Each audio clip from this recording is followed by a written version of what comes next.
Liturgia para hoy viernes 17 de febrero. Los 7 santos fundadores de la Orden de Siervo de María.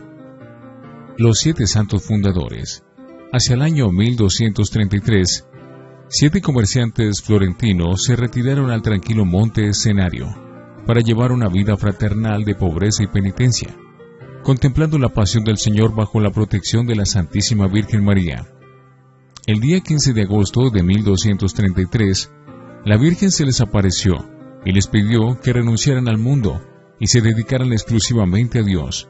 La gente los llamó siervos de María o sérvitas.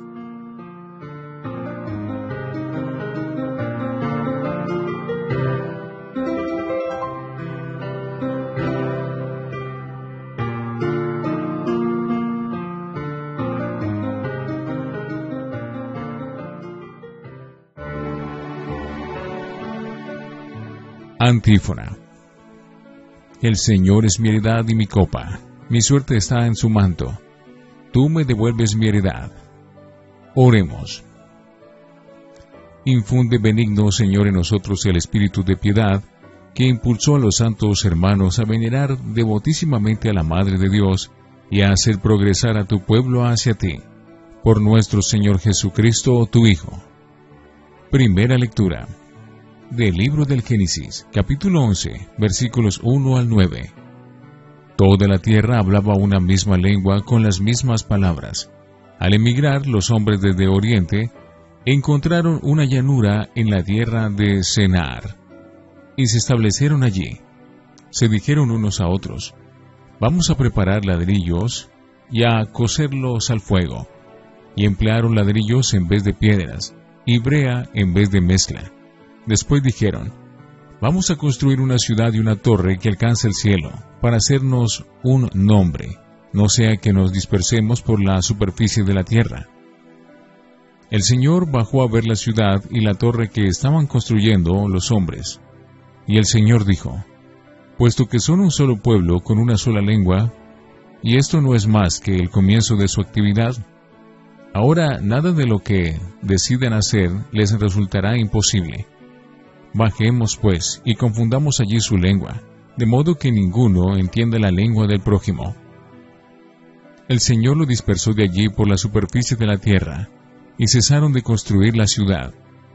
Por eso se llama Babel, porque allí confundió el Señor la lengua de toda la tierra, y desde allí los dispersó el Señor por la superficie de la tierra. Palabra de Dios. Te alabamos, Señor. Salmo 32. Dichoso el pueblo que Dios escogió como heredad. El Señor deshace los planes de las naciones, frustra los proyectos de los pueblos, pero el plan del Señor subsiste por siempre, los proyectos de su corazón de edad en edad. Dichoso el pueblo que Dios escogió como heredad. Dichosa la nación cuyo Dios es el Señor, el pueblo que Él se escogió como heredad. El Señor mira desde el cielo, se fija en todos los hombres. Dichoso el pueblo que Dios escogió como heredad. Desde su morada observa a todos los habitantes de la tierra. Él modeló cada corazón y comprende todas sus acciones. Dichoso el pueblo que Dios escogió como heredad. Aleluya, aleluya, aleluya. A ustedes los llamo amigos, dice el Señor, porque todo lo que he oído a mi Padre se lo he dado a conocer. Aleluya, aleluya, aleluya. Del Santo Evangelio según San Marcos, capítulo 8, versículo 34, capítulo 9, versículo 1. En aquel tiempo, llamando a la gente y a sus discípulos, Jesús les dijo: si alguno quiere venir en pos de mí, que se niegue a sí mismo, tome su cruz y me siga. Porque quien quiera salvar su vida, la perderá, pero el que pierda su vida por mí y por el Evangelio, la salvará. Pues, ¿de qué le sirve a un hombre ganar el mundo entero y perder su alma? ¿O qué podrá dar uno para recobrarla? Quien se avergüence de mí y de mis palabras en esta generación adúltera y pecadora, también el Hijo del Hombre se avergonzará de él cuando venga con la gloria de su Padre entre sus santos ángeles. Y añadió: en verdad les digo, que algunos de los aquí presentes no gustarán la muerte hasta que vean el reino de Dios en toda su potencia. Palabra del Señor. Gloria a ti, Señor Jesús. Dios misericordioso, que superado el hombre viejo, te dignaste crear en los santos fundadores hombres nuevos a tu imagen, concédenos propicio, que renovado de la misma forma, te ofrezcamos de manera agradable este sacrificio de reconciliación por Jesucristo nuestro Señor. Antífona. Les aseguro que ustedes, los que lo dejaron todo y me siguieron, recibirán el 100 y poseerán la vida eterna. Oración después de la comunión.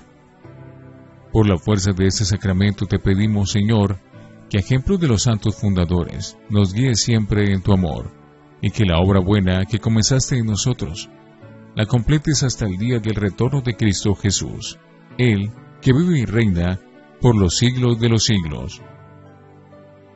Lección Divina. Oremos. Señor, ayúdanos a asumir tus criterios y actitudes para liberarnos de nuestro yo mezquino y estéril. Que aprendamos por tu palabra que la medida de nuestra libertad es la capacidad de amar sin medida. Ayúdanos, Señor, con tu gracia. Amén. Lectura. Se llamó Babel, porque ahí confundió el Señor las lenguas de todos los hombres. El origen de la diversidad de lenguas no es seguramente ese que nos cuenta el Génesis, en el último relato de estas 2 semanas que hemos dedicado a su lectura. Pero esa interpretación religiosa, popular y curiosa, la Torre de Babel y el castigo de Dios confundiendo a los hombres, no deja de presentar una intención muy realista. Siempre ha despertado curiosidad el fenómeno de que en el mundo se hablen lenguas tan numerosas. Hoy se explica de una manera científica, describiendo un proceso de diferenciación que tiene sus causas conocidas y que ha durado siglos. Pero las tradiciones populares recogidas en el Génesis expresan el origen de esa diversidad desde una perspectiva religiosa y psicológica a la vez, con una dramatización que resulta simpática. No nos entendemos sencillamente porque somos orgullosos y hemos querido hacernos como dioses. Probablemente en el origen de esa tradición hay alguna caída estrepitosa de algún imperio y la desintegración social consiguiente. Aquí se quiere sacar una lección. Dios, que bajó a ver la ciudad que construían los hombres, decidió confundirlos, y lo consiguió haciendo que hubiera diversidad de idiomas. Babel significa confusión. El que pierda su vida por mí y por el Evangelio, la salvará. Seguir a Cristo comporta consecuencias. Por ejemplo, tomar la cruz e ir tras Él. Después de la reprimenda que Jesús tuvo que dirigir a Pedro, como leíamos ayer, porque no entendía el programa mesiánico de la solidaridad total, hasta el dolor de la muerte, hoy anuncia Jesús con claridad, para que nadie se lleve a engaño, que el que quiera seguirlo tiene que negarse a sí mismo y tomar la cruz, que debe estar dispuesto a perder su vida, y que no tiene que avergonzarse de él ante este mundo. Es una opción radical la que pide el ser discípulo de Jesús. Creer en Él es algo más que saber cosas o responder a las preguntas del catecismo o de la teología. Es seguirle existencialmente. Jesús no nos promete éxitos ni seguridades. Nos advierte que su reino exigirá un estilo de vida difícil, con renuncias, con cruz. Igual que Él, no busca el prestigio social a las riquezas o el propio gusto, sino la solidaridad con la humanidad para salvarla, lo que lo llevará a la cruz. Del mismo modo, tendrán que programar su vida los que lo sigan.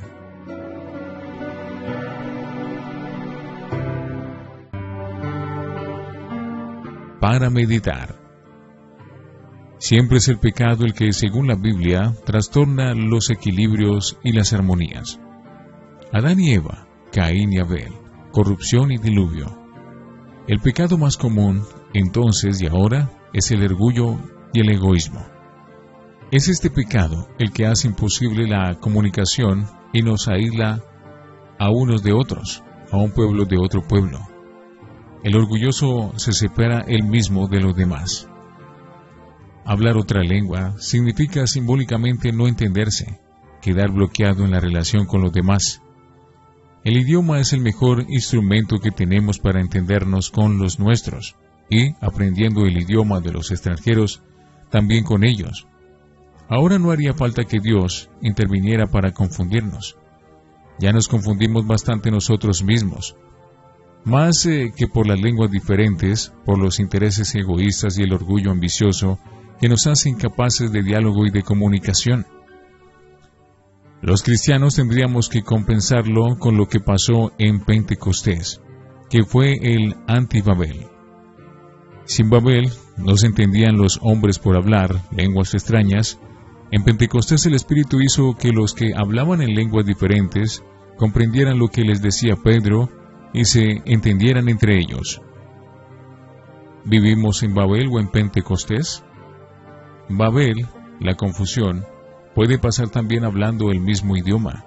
Pentecostés, la unidad del Espíritu, es un ideal de comunicación precisamente entre los que tienen idioma y carácter diverso. ¿Somos tolerantes? Allí donde conviven culturas y lenguas diferentes, ¿aceptamos a todos como hermanos y como hijos del mismo Padre? Que tengamos un idioma diferente no es importante.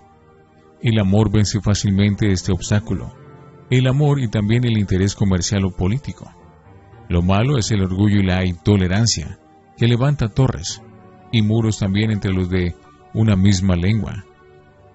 Las actitudes que nos anuncia Jesús como verdaderamente sabias y productivas, a la larga son más bien paradójicas. Que se niegue a sí mismo, que cargue con su cruz, que pierda su vida. No es el dolor por el dolor o la renuncia por masoquismo, sino por amor, por coherencia, por solidaridad con Él y con la humanidad a la que queremos ayudar a salvar. Reflexionemos. ¿Entraríamos nosotros, los que creemos en Jesús y hemos tomado partido por Él, entre los que nos avergonzamos de Él y dejamos de dar testimonio de su Evangelio? Oremos. Señor Jesús, seguirte es profundamente gozoso y es el ideal más noble que podemos abrazar, pero es exigente. Danos la fuerza para seguirte, no solo como Mesías glorioso, sino como Mesías que va a la cruz para salvar a la humanidad. Amén.